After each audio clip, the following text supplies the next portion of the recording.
Welcome to BPC news bulletin. ముందుగా headlines. చిత్తూరులో భారీగా ఎర్రచందనం దుండగులు పట్టువేత.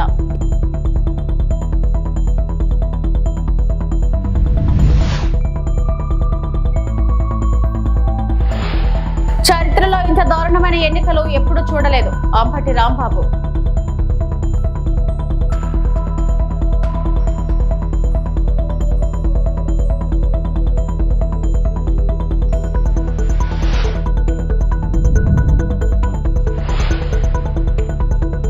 పోలింగ్ కేంద్రంలో మంత్రి రాంప్రసాద్ రెడ్డి హల్చల్.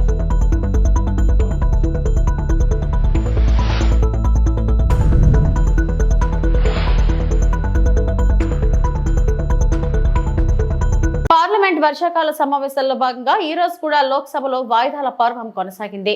ఆ గందరగోళం మధ్య జాతీయ క్రీడా పాలన బిల్లు, జాతీయ డంపింగ్ నిరోధక సవరణ బిల్లు, 2025 నూతన ఆదాయపు పన్ను సవరణ బిల్లు, మర్చెంట్ షిప్పింగ్ బిల్లులకు సభ ఆమోదం తెలిపింది.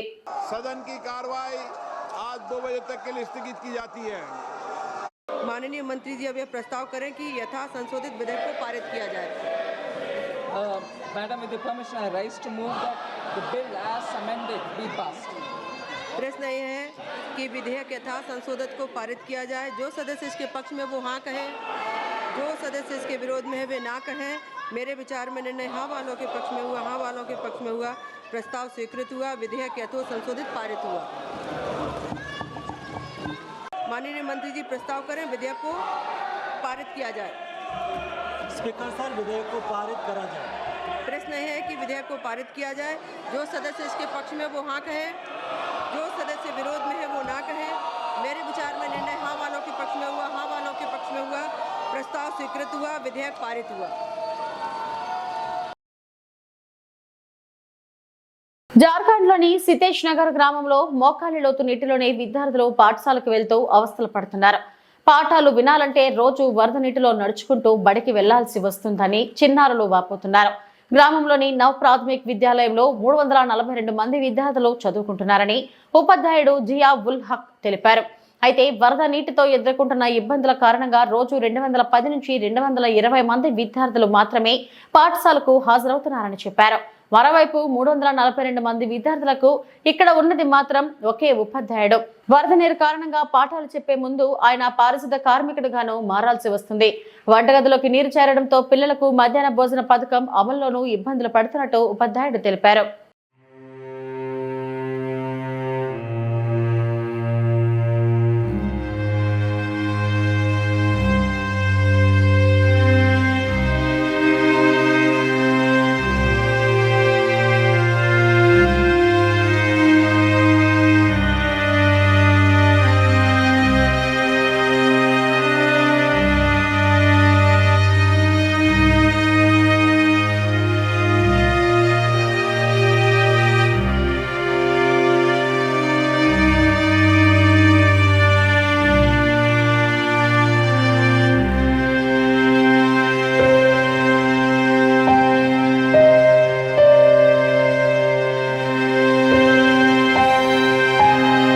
చంద్రబాబు నాయుడు ప్రభుత్వం ఎన్నికలను నిర్వీర్యం చేసి అపహాస్యం చేస్తుంది.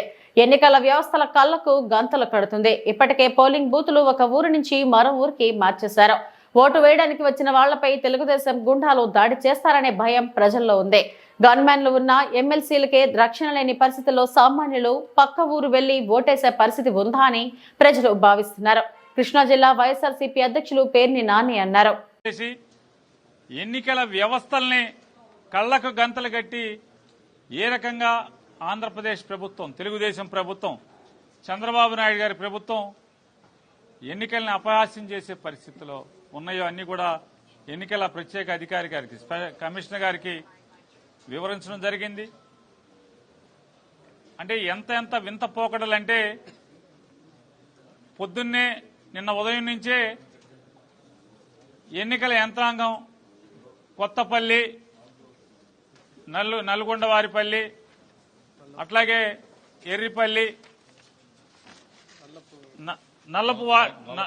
నల్లపురెడ్డిపల్లి ఈ గ్రామాల్లో నిన్న జరుగుతుంది. నిన్న జరిగిన తంత ఏంటంటే ఓ పక్కన ఓటర్ల గుర్తింపు అంటే ఓటర్ స్లిప్ ని అంటే వారి సీరియల్ నంబర్ ఎంత, వారు ఏ పోలింగ్ స్టేషన్కి వెళ్ళాలి అంటే ఏ ఊరు, వేరే ఊర్లు మార్చేశారు కదా, వేరే ఊర్లకి మార్చేసిన దాని మీద ఏ ఊరు వెళ్ళాలి, ఏ ఊర్లో పోలింగ్ కేంద్రం ఎక్కడ, వీరి సీరియల్ నెంబర్ ఎంత ఇట్లాంటివన్నీ కూడా ఎన్నికల ఓటర్ స్లిప్ని పంచిపెడుతూ వెళ్తుంటే కనీసం అంటే వారికి వీరికి గ్యాప్ కూడా లేకుండా కనీసం 10 ఇళ్ళు ఒక బజారో కూడా ఖాళీ లేకుండా వీరి వెనకాలే అవి వసూలు చేసుకుంటా బయలుదేరుతున్నారు తెలుగుదేశం వాళ్ళు. ముందుగా ఓటుకి 10,000 రూపాయల చొప్పున ఓటర్కి ఆశ చూపిస్తున్నారు. ఎవరైనా వెళ్ళినా వెళ్ళి అక్కడికి వెళ్ళిన తర్వాత లైన్లో నుంచి ఉంటే ఆడొచ్చి కొడతాడో, ఈడొచ్చి పొడుస్తాడో. సాక్షాత్తు గన్మెన్లు ఉన్నటువంటి ఎమ్మెల్సీ రమేష్ యాదవ్కే ఇవాళ రక్షణ లేని పరిస్థితి. మనం వెళ్ళి ఈ ఊళ్ళోంచి ఇక్కడి నుంచి అక్కడికి తీసుకెళ్లి ఆ ఊరు తీసుకెళ్లి పొరుగురు తీసుకెళ్లి ఓటేయమంటున్నాడు. అక్కడికి వెళ్ళి లైన్లో నుంచుంటే ఎవడొచ్చి కొడతాడో, ఎవడొచ్చి పొడుస్తాడో. ఎందుకు వచ్చింది రా బాబు 10,000 ఇస్తున్నాడు చంద్రబాబు నాయుడు, ఆ 10,000 తీసుకుందాంలే అని చెప్పని ఆ 10,000 తీసుకుని స్లిప్పులు ఇచ్చేవాళ్ళు కొంతమంది భయపడేవాళ్ళు ఉన్నారు. ఎవరైనా లేదు మా ఓటు మేము వేసుకుంటాం, నువ్వు 10,000 ఇచ్చినా 20,000 ఇచ్చినా ఈ చంద్రబాబు పాపం మాకొద్దు అని చెప్పని ఎదురు దిగిన ఓటర్లు ఉంటే భయభ్రాంతులకు గురి చేస్తున్నారు, రౌడీజం చేస్తున్నారు. నిన్న ఆయన్ని తలకాయ నరికాం, నిన్న ఈడి కాల్ చేయించి తీసాం, మళ్ళీ ఆడి మీద కేసు పెట్టాం. నిన్న అవినాష్ రెడ్డి మీద, అవినాష్ రెడ్డితో పాటు 150 మంది మీద కేసు పెట్టాం. రేపు ఆడిని చేస్తాం, రేపు ఈయన్ని చేస్తాం, మిమ్మల్ని కూడా ఇదే గతి పడుతుందని చెప్పని బెదిరించడం, రేపు ఊళ్ళోంచి ఎలా బయటకు వస్తావో చూస్తాం అని చెప్పటం, ఇన్ని చెప్పి బెదిరిస్తుంటే ఇంటి బయట పోలీసు ఉంటాడు, ఆ బజార్లో సబ్ ఇన్స్పెక్టర్ ఉంటాడు, ఆ ఊరు సెంటర్లో సర్కిల్ ఇన్స్పెక్టర్ ఉంటాడు. కానీ ఎవడో కూడా ఒక్క అధికారి కూడా వీళ్ళని నిర్వహించడు. షాడో ఆఫీసర్లు తిరుగుతూ ఉంటారు. ఇవన్నీ ఎవరి కోసమే అంటే రోజు వైఎస్ఆర్ కాంగ్రెస్ పార్టీ వాళ్ళు వచ్చి ఇక్కడ అలరలర చేస్తున్నారు. ఈ మీడియా వాళ్ళేమో వీళ్ళు చెప్పేటువంటి నిజాలని వీళ్ళు ప్రపంచానికి చెప్పేటువంటి ప్రతి తెలుగుదేశం పచ్చ పార్టీ చేస్తున్నటువంటి దుర్మార్గపు చేష్టలన్నీ కూడా ప్రపంచానికి చూపిస్తున్నారు ఈ ఛానల్స్ అన్ని కూడా. కాబట్టి మనం ఏదో తూతూ మంత్రం చేద్దాం, పోలీసులను ఎక్కువ మంది పెడదాం, షాడో పార్టీలను పెడతాం, ఎన్నికల ఫ్లయింగ్ స్క్వాడ్ని పెడతాం అంటారు. ఎవడు ఊరికనే చూసుకుంటా తిరుగుతూ ఉంటారు, అందరు కళ్ళ గద్దలు కట్టుకుంటారు.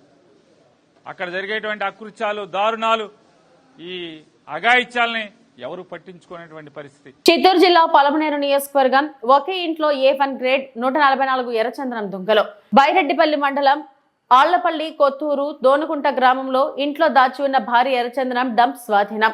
ముందస్తు సమాచారంతో తనిఖీ చేసిన అధికారులు భాస్కర్ రెడ్డి అనే వ్యక్తి ఇంటిలో 144 దుంగలను పట్టుకున్న అటవీ శాఖ అధికారులు. సుమారు 30 నుంచి 40 లక్షల వరకు వీటి విలువ ఉంటుందన్నారు. A1 గ్రేడ్ ఎర్రచందనం సుమారు 3 టన్నుల ఎర్రచందనం స్వాధీనం. వీటిని పల్మనేరు అటవీ శాఖ కార్యాలయానికి తరలించారు. పరారులో ఉన్న ఇంటి యజమాని భాస్కర్ రెడ్డి త్వరలో పూర్తి వివరాలు తెలియపరుస్తామన్న అటవీ శాఖ అధికారులు. ఈరోజు రాబడిన ఇన్ఫర్మేషన్ ప్రకారము మనం దోనుకుంట ఆళ్లపల్లి పంచాయతీ, ఆళ్లపల్లి కొత్తూరు పంచాయతీ దోనుకుంట అనే విలేజ్లో ఒక ఇంట్లో ఈ ఎర్రచందనము స్టాక్ చేసి ఉన్నాయని మాకు ఇన్ఫర్మేషన్ రావడంతో మధ్యాహ్నం మేము వెంటనే దాడి చేయడం జరిగింది. పోయి ఆ ఇల్లు సెర్చ్ చేసాము. మనకి 144 మంచి A grade quality red sandals lakhs దొరికినాయి. ఇవన్నీ ఒక చిన్న సైజు లాక్సే, కాకపోతే ఇవన్నీ మన జపాన్లో షామోసిన్ అని ఇన్స్ట్రుమెంట్ తయారు చేస్తారంట. దానికి ఉపయోగించే లాక్స్ లాగా మంచి ఏ గ్రేడ్ క్వాలిటీ లాక్స్ అనమాట. ఆ ఇంట్లో సెర్చ్ చేసాము. అక్కడ మనుషులు ఎవరు లేరు. ఇవన్నీ 144 సీజ్ చేసి తీసుకొచ్చాము. త్వరలోనే అక్యూజ్డ్ కూడా మేము అరెస్ట్ చేస్తామని హామీ ఇస్తాం. ఎంత వాల్యూ ఉంటుంది సార్? వాల్యూ అంటే 144 సుమారు 30 to 40 lakhs ఉండొచ్చు సార్. A1 గ్రేడ్ అంటున్నారు కదా, అది వాల్యూ 50 lakhs అని చెప్తున్నారు. ఇంటర్నేషనల్ మార్కెట్లో ఎంత ఉండొచ్చు సార్?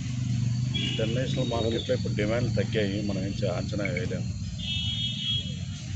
సార్. నిందితుడి పేరేమో లేదు, మేము ఎంక్వైరీ చేస్తున్నాం, ఇన్వెస్టిగేషన్ చేస్తున్నాము. తొందరలోనే పట్టుకోవాలని వారు కూడా మీ ముందర హాజరుపరిచి మేము సార్. ఇంత మొత్తంలో స్టేట్లో ఇంతకుముందు ఎక్కడ పెట్టినారు సార్? చాలా చోట్ల పట్టారు ఇంతకుముందు సార్. ఒక్కడైనా ఇంకా ఎవరైనా ఉన్నారని? అదే అక్యూజ్ని పట్టుకుంటే వాని కనెక్షన్స్ ఎవరెవరు తెచ్చారు, ఎవరికి సప్లై చేస్తున్నాడు, వాడు ఎవరికి సప్లై చేస్తున్నాడు మొత్తం బయటకు తెలియాల్సింది సార్. ఇన్ఫర్మేషన్ ఎలా సార్ మీకు ఇది? అదే కాన్ఫిడెన్షియల్ ఇన్ఫర్మేషన్. ప్రకాశం జిల్లా కంభంలోని తహసీల్దార్ కార్యాలయం శిథిల వ్యవస్థకు చేరుకుంది. చినుకు పడితే చాలు కార్యాలయం మొత్తం చిత్తడిగా మారిపోయి అధికారులు కార్యాలయానికి వస్తున్నా ప్రజలు ఇబ్బందులు పడుతున్నారు. పైకప్పు పెచ్చులు ఊడిపోయి అందులో నుంచి వర్షపు నీరు కారుతుండగా కార్యాలయం చిత్తడిగా మారింది. కార్యాలయం ఆవరణ కూడా చిన్నపాటి వర్షాలకే బురదమయంగా మారిపోతుందని ప్రజలు తెలిపారు. శిథిల వ్యవస్థకు చేరుకున్న తహసీల్దార్ భవనం స్థానంలో నూతన భవనం నిర్మించాలని ప్రజలు డిమాండ్ చేస్తున్నారు.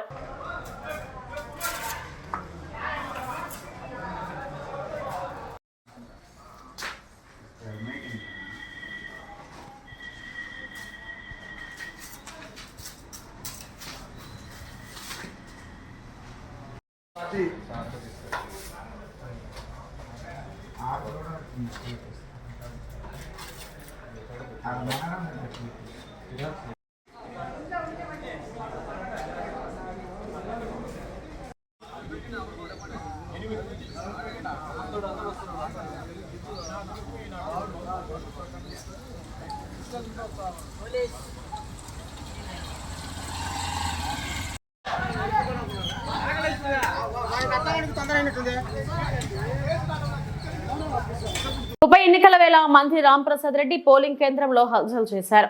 ఒంటిమిట్ట మండలం చిన్నకొత్తపల్లిలో మంత్రి రాంప్రసాద్ రెడ్డి పోలింగ్ కేంద్రంలోకి ప్రవేశించి వీరంగం సృష్టించారు. ఆయన సమక్షంలో మంత్రి అనుచరులు వైఎస్ఆర్సీపీ ఏసెట్పై చేసుకున్నారు. ఓట్లు వేయడానికి వచ్చిన వాళ్లపై టీడీపీ శ్రేణులు బెదిరింపులకు దిగారు. కట్టెలతో కొడుతున్నారంటూ ఓటర్లు వాపోయారు. ప్రజలతో మాట్లాడేందుకు వెళ్లిన వైఎస్ఆర్సీపీ జెడ్పీటీసీ అభ్యర్థి సుబ్బారెడ్డిపై పచ్చగుండాలో దాడికి తెగబడ్డారు. అక్కడే ఉన్న మంత్రి రాంప్రసాద్ రెడ్డి బూతు పురాణం అందుకోవడం చర్చనీయాంశంగా మారింది. పక్క జిల్లా నుంచి ఒంటిమిట్ట వచ్చి మంత్రి రాంప్రసాద్ రెడ్డి వీరంగం సృష్టించడంతో స్థానికులు భయాందోళనకు గురయ్యారు.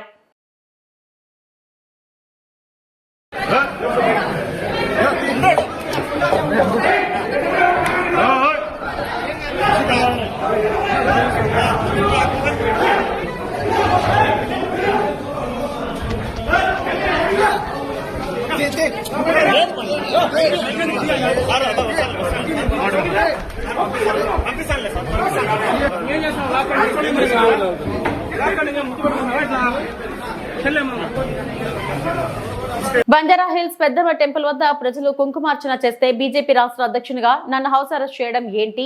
దీన్ని భారతీయ జనతా పార్టీగా హిందువులుగా పూర్తిగా ఖండిస్తున్నామని తెలంగాణ రాష్ట్ర బీజేపీ అధ్యక్షుడు రామచంద్రరావు అన్నారు. మంగళవారం తెల్లవారుజామున ఓయూ పోలీసులు బీజేపీ రాష్ట్ర అధ్యక్షుడు రామచంద్రరావును తార్నాక్లోని ఆయన నివాసంలో హౌస్ అరెస్ట్ చేశారు. ఈ సందర్భంగా రామచంద్రరావు మాట్లాడుతూ కాంగ్రెస్ ప్రభుత్వం హిందూ కార్యక్రమాలను, హిందువుల పూజలను జరుపుకోనివ్వకపోవడం చాలా బాధాకరం. నాతో పాటు కొంతమంది బీజేపీ కార్పొరేటర్లను, నాయకులను అరెస్టు చేశారు. బంజారా హిల్స్ లో ఎవరో సంస్థ బీజేపీకి సంబంధం లేకుండా హిందూ కార్యక్రమాలు, పూజలు చేస్తుంటే బీజేపీ నాయకులను అరెస్టు చేయడాన్ని బీజేపీ పార్టీ తీవ్రంగా ఖండిస్తుంది. రాష్ట్రంలో కానీ దేశంలో కానీ హిందువులకు సంబంధించిన ఏ కార్యక్రమమైనా చేసుకునే హక్కు హిందువులకు ఉంది. హిందువుల పూజలకు వెళ్లవద్దు, గుళ్లు కూల్చివేస్తుంటే వ్యతిరేకించవద్దు అనే ధోరణిలో కాంగ్రెస్ ప్రభుత్వం ఉంది. కాంగ్రెస్ ప్రభుత్వం తీసుకున్న ఈ నిర్ణయాన్ని నేను పూర్తిగా ఖండిస్తున్నానని అన్నారు.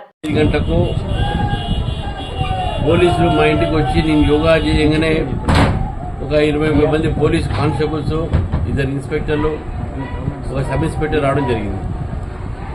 మీరు హౌస్ అరెస్ట్ చేయాలని చెప్పారు. నాకు ఆశ్చర్యం అనిపించింది. ఇవాళ తిరంగా ర్యాలీ ఉన్నది, తిరంగా యాత్ర ఉంది, దానికి హౌస్ అరెస్ట్ ఎందుకని. తర్వాత పోలీసులు చెప్పారు బంజారా హిల్స్లో పెద్దమ్మ టెంపుల్లో కుంకుమార్చన కార్యక్రమం ఉంది, అందుకే మిమ్మల్ని హౌస్ అరెస్ట్ చేస్తా ఉన్నామని చెప్పారు. ఇది హిందువులు ఏదైనా పండుగ చేసుకున్నా, గుళ్ళో పూజ చేసినా బీజేపీ రాష్ట్ర అధ్యక్షుడు అరెస్ట్ చేయడం అయిందో నాకు అర్థం కాలేదు. కాంగ్రెస్ ప్రభుత్వము ఈ రకమైన వైఖరితోని హిందూ వ్యతిరేక ప్రభుత్వంగా ఈరోజు పేరు తెచ్చుకున్నది. ఈరోజు పెద్దమ్మ టెంపుల్లో అది కూడా కూరేయటం అనేది రెవెన్యూ అథారిటీస్ బంజారా హిల్స్ కూడగొట్టారు. బంజారా హిల్స్ కూడగొట్టిన ప్రజలందరూ కూడా, స్థానికులందరూ కూడా వ్యతిరేకిస్తే అదే స్థానికులు కొంత గుడి కట్టుకున్న తర్వాత ఈరోజు ఆ ఒక గుడిని మళ్ళీ ప్రోత్సహించాలి, గుడికి మీరు పర్మిషన్ ఇవ్వాలి అనే డిమాండ్తో చాలామంది అక్కడ గత రోజులుగా వాళ్ళు స్థానికులు పార్టీగా ఎప్పుడు కూడా అక్కడ ఇన్వాల్వ్ కాలేదు. స్థానికంగా బీజేపీ నాయకులు పోతే పోయినొచ్చు, కానీ బీజేపీ కాకుండా విశ్వ హిందూ పరిషత్, అదేవిధంగా హిందూ సంస్థలను కూడా అక్కడ పోరాడుతూ ఉన్నారు. దానికి బీజేపీ తప్పకుండా మద్దతు పలుకుతుంది, వేరే మాట. కానీ ఈరోజు కుంకుమార్చన కార్యక్రమానికి నన్ను హౌస్ అరెస్ట్ చేయడం అనేది ఏతుందో ఇది వాస్తవానికి ఒక పోలీసులు కానీ ప్రభుత్వం కానీ వీళ్ళ అవివేకత అని చెప్పేసి నేను భావిస్తున్నాను. అరెస్ట్ చేయాల్సిన అవసరం ఏముంది? కుంకుమర్చి నేను పోయేది, నా ప్రోగ్రామ్ అక్కడ లేదు. మీ తిరంగ యాత్రలో పాల్గొనేది ఉంది కదా, తార్నాకలో ఒకటి, అదేవిధంగా గన్ ఫౌండరీ ఒకటి, అక్కడ పోకుండా చేశారు. తిలకం ఇప్పుడు నేను చెప్పకుండా నేను రేపు ఆ టెంపుల్ విజిట్ చేస్తాను. ఎందుకంటే అంత ఆ టెంపుల్ వల్ల గవర్నమెంట్ ఇంత కదిలింది అంటే, నన్ను అరెస్ట్ చేసేదాకా వచ్చిందంటే, మా కార్యకర్తను అరెస్ట్ చేయగా వచ్చిందంటే, మా కార్పొరేట్ని అరెస్ట్ చేసేదాకా వచ్చిందంటే డెఫినెట్గా ప్రభుత్వం తప్పు ఎక్కడో చేసింది కాబట్టి ఈ చర్యకు పాల్పడుతుందని చెప్పి నేను భావిస్తాను. చరిత్రలో ఇంత దారుణమైన ఎన్నికలు జరగలేదని ఆరోపించారు వైఎస్ఆర్సీపీ సీనియర్ నేత మాజీ మంత్రి అంబటి రాంబాబు. పులివెందుల ఒంటిమిట్ట జెడ్పీటీసీ ఎన్నికలపై విజయవాడలోని ఎన్నికల కమిషన్ ఆఫీస్ ముందు ఆందోళనకు దిగారు వైసీపీ నేతలు. జెడ్పీటీసీ ఉప ఎన్నికల్లో అక్రమాలు జరుగుతున్నాయి, అన్యాయంగా వైసీపీ నేతలను అరెస్టు చేస్తున్నారంటూ ఈసీకి ఫిర్యాదు చేశారు. ఇక ఈ సందర్భంగా మీడియాతో మాట్లాడిన అంబటి రాంబాబు, ఓటర్లు ఓటు వేయడానికి ప్రయత్నించి పోలీసుల కాళ్లు పట్టుకుని నా ఓటు హక్కును వినియోగించుకునేలా అవకాశం ఇవ్వాలని ప్రాధాయపడాల్సి వస్తుందన్నారు. ఖాళీ మొత్తం స్థానాల్లో కాకుండా కేవలం పులివెందుల ఒంటిమిట్ట జెడ్పీటీసీ స్థానాలకు మాత్రమే ఎన్నికలు పెట్టారు. ఇక్కడ గెలిచి వైఎస్ జగన్ పని అయిపోయిందని చెప్పే ప్రయత్నం చేస్తున్నారని ఎద్దేవా చేశారు. తెలుగుదేశం పార్టీ పోలీసులు కలిసికట్టుగా కుట్ర చేసి ఒక వ్యూహం ప్రకారం ఉదయం నుంచి అమలు చేస్తున్నారు. మా పార్టీకి సంబంధించిన ఏజెంట్లు ఎవరైతే ఉన్నారో ఆ ఏజెంట్లు పోలింగ్ బూతుల్లోకి వెళ్తారు 7 గంటల ముందు. ఎక్కడా కూడా మా ఏజెంట్స్ని అలౌ చేయలేదు. 1-2 చోట్ల మా ఏజెంట్లు వెళ్ళిన తర్వాత కూడా వారిని దౌర్జన్యంగా పోలీసుల సహాయంతో ఇతర ప్రాంతాల నుంచి వచ్చినటువంటి తెలుగుదేశం కార్యకర్తల నుండి, గుండాల నుండి, ఇతర ప్రాంతాల నుంచి, అంటే పులివెందుల నియోజకవర్గానికి సంబంధం లేని వాళ్ళు, పులివెందుల జెడ్పీటీసీ పరిధిలో సంబంధం లేని వాళ్ళు, జమ్మలమడుగు నుంచి, ఇతర నియోజకవర్గాల నుంచి వందలాది మంది వచ్చి పోలీసుల సహకారంతో మా ఏజెంట్లను లాగివేసే పరిస్థితి తీసుకురావడం అనేది చాలా దురదృష్టకరమైనటువంటి పరిణామంగా మేము భావిస్తున్నాం. అదేవిధంగా మాజీ ఎంపీపీ పులివెందుల ఆయన బలరాం రెడ్డి గారు, ఆయన ఒక బూత్లో ఏజెంటు, ఆయన వెళ్ళనిలా బయటికి లాగేశారు. ఏజెంట్ లేకోకుండానే ఎన్నిక జరుగుతూ ఉంది, పోలింగ్ జరుగుతూ ఉంది. ఓటర్లు ఎవరైనా పోలింగ్ స్టేషన్లోకి వెళ్ళేటటువంటి ప్రయత్నం చేస్తే వాళ్ళు వైసీపీ అని ఐడెంటిఫై అయితే గ్రామంలో వాళ్ళు లోపలికి వెళ్ళడానికి వీల్లేదు అని వాళ్ళ స్లిప్పులు లాగేసుకుంటున్నారు. ఇతర ప్రాంతాల నుంచి వచ్చిన వాళ్ళు ఎవరైతే ఉన్నారో వాళ్ళకి ఆ స్లిప్పులు ఇస్తున్నారు. ఈ స్లిప్పులు తీసుకెళ్లి ఓట్లు వేసేస్తున్నారు. ఓట్లు వేసేయటం సాధ్యం అంటే ఎలక్షన్ కమిషన్ వారు అక్కడ ఉన్నటువంటి వారు ఎలవ్ చేస్తున్నారు. దురదృష్టకరంగా ఈ పరిణామం జరుగుతూ ఉంది. అంతేకాదు, అవినాష్ రెడ్డి గారిని అరెస్ట్ చేశారు. హౌస్ అరెస్ట్ కూడా కాదు, ఇంట్లోకి చొరబడి ఇల్లంతా ధ్వంసం చేసి ఒక ఎంపీ గారిని అరెస్ట్ చేసి తీసుకువెళ్ళారు. తీసుకువెళ్తే ఎర్రగొండలలో అక్కడ దాకా వెళ్ళారు, మొత్తం తిప్పుతూ ఉన్నారు. సాయం దాకా తిప్పుదాం అనుకుంటారు బహుశా. ఎర్రగొండలో సుధీర్ రెడ్డి గారు, మాజీ ఎమ్మెల్యే గారు అడ్డం వచ్చారు. ఏంటండి, మా అవినాష్ రెడ్డి గారిని ఈ విధంగా మీరు తిప్పుతున్నారు, ఆయనకి సర్వైకల్ స్పాండిలాసిస్ ఉంది, ఆరోగ్యం బాగోలేదు, మీరు తిప్పడానికి వీల్లేదని కార్యకర్తలు రివర్స్ అయిన తర్వాత గత్యంతరం లేని పరిస్థితుల్లో ఎర్రగొండలో అవినాష్ రెడ్డి గారిని ఈ సుధీర్ రెడ్డి గారి ఇంటికి తరలించారు. ఏమిటి అన్యాయం నేను అడుగుతా ఉన్నాను. ప్రజలు తిరగబడ్డారు. అక్కడ ఎక్కడైతే అవినాష్ రెడ్డి గారిని పులివెందుల్లో అరెస్ట్ చేసి మొత్తం తీసుకెళ్లి మొత్తం తిప్పాలని ప్రయత్నం చేస్తున్నారో ఎందుకు అరెస్ట్ చేశారు? ఇక్కడుండి ఎక్కడైతే అన్యాయం జరుగుతుందో ఆ అన్యాయాల గురించి మాట్లాడతాడనేటువంటి ఉద్దేశంతో ఈయన్ని అరెస్ట్ చేశారు. అరెస్ట్ చేసి తీసుకువెళ్తుంటే మధ్యలో ప్రజలు తిరుగుబడి మళ్ళా గత్యంతరం లేని పరిస్థితుల్లో తీసుకొచ్చి మరి సుధీర్ రెడ్డి ఇంటికాడ ఎర్రగొండలో పెట్టడం జరిగింది. ఇంకా సతీష్ రెడ్డి గారు ఆయన అరెస్ట్ చేశారు, ఇంట్లోనే కూర్చోబెట్టేటటువంటి కార్యక్రమం చేస్తున్నారు. ఎక్కడ చూసినా ఇలాంటి దౌర్జన్యం. ఇంకొక పెద్ద విచిత్రమైన విషయం మీకు చెప్తాను. మా క్యాండిడేట్ ఉన్నాడు కదా హేమంత్ రెడ్డి గారు, ఆయన జెడ్పీటీసీ అభ్యర్థిగా పోటీ చేస్తున్న వ్యక్తి. తండ్రి గారు చనిపోతే ఆయన్ని పోటీ పెట్టాం మేము. ఆయన హౌస్ అరెస్ట్ చేశారండి. ఆయన తిరగని ఇట్లా క్యాండిడేట్ తిరగడానికి వీల్లేదు. తెలుగుదేశం క్యాండిడేట్ మాత్రం లతారెడ్డి గారు విచ్చలవిడిగా తిరగొచ్చు, ఓటర్ని ప్రభావితం చేయొచ్చు, మా వాళ్ళు మాత్రం తిరగడానికి వీల్లేదు అనేటువంటి కార్యక్రమం చేస్తున్నారు. చివరికి అదొకసారి చూపించాయా ఆ కాళ్ళు పట్టుకున్నటువంటి ఇది ఎంత దౌర్భాగ్యం అంటే, ఓటర్లు వెళ్ళి ఓటు వేయడానికి ప్రయత్నం చేస్తే, నేను చెప్తాను, ఓటు వేయడానికి ప్రయత్నం చేస్తే మీరు ఓటు వేయడానికి లేదు పోలీసులు అడ్డం పడ్డారు.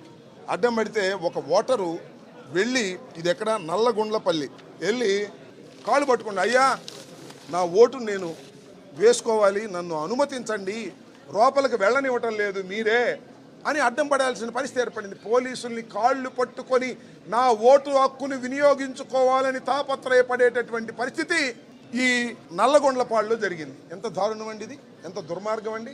హర్ ఘర్ తిరంగా కార్యక్రమంలో జాయింట్ కలెక్టర్ అన్నమయ్య జిల్లా రాయచోటి పట్టణంలో ఆజాదీ కా అమృత్ మహోత్సవంలో భాగంగా దేశవ్యాప్తంగా జరుగుతున్న హర్ ఘర్ తిరంగా కార్యక్రమంలో భాగంగా రాయచోటి పట్టణంలో జిల్లా అధికారులు, కళాశాలల విద్యార్థులు, వివిధ సంఘాల ఆధ్వర్యంలో సోమవారం ఉదయం ఘనంగా ర్యాలీ నిర్వహించబడింది. రాయచోటి పట్టణం కాలనీలోని చెక్ పోస్ట్ వద్ద జరిగిన ప్రారంభ కార్యక్రమంలో జాయింట్ కలెక్టర్ శ్రీ ఆదర్శ రాజేంద్రన్ జాతీయ పతాకాన్ని ఊపి ర్యాలీకి శ్రీకారం చుట్టారు.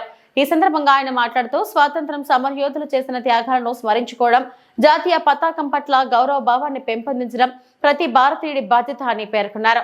చెక్ పోస్ట్ నుండి ప్రారంభమైన ర్యాలీ విద్యార్థుల ఉత్సాహభరిత దేశభక్తి నినాదాలతో పట్టణంలోని ప్రధాన వీధుల గుండా కొనసాగి బంగ్లా వద్దకు చేరుకుంది.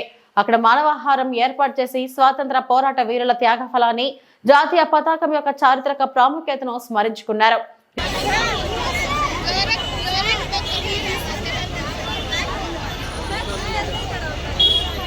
జాగ్రత్తగా రండి అటువైపు. రాయచోటి పట్టణంలో అత్యంత వైభవంగా జరుపుకునే విధంగా ఆదేశాలు ఇచ్చి, అలాగే అధికారులని ప్రతి ఒక్కరిని సమన్వయపరిచి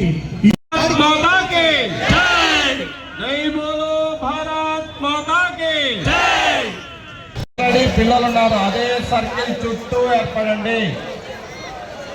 బ్యాక్ వెళ్ళండి, కొద్దిగా బ్యాక్ వెళ్ళండి, మిగతా వాళ్ళు బ్యాక్ వెళ్ళండి. మళ్ళీ మేనేజ్మెంట్ కొద్దిగా పిల్లలందరినీ కొద్దిగా బ్యాక్ పెట్టండి. సర్కిల్ షేప్ లోకి వెళ్ళండి. ఫస్ట్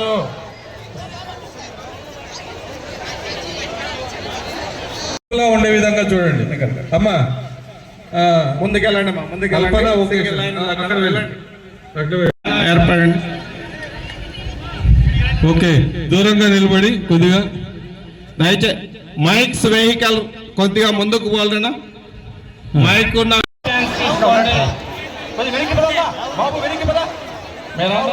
మంచి పిల్లలు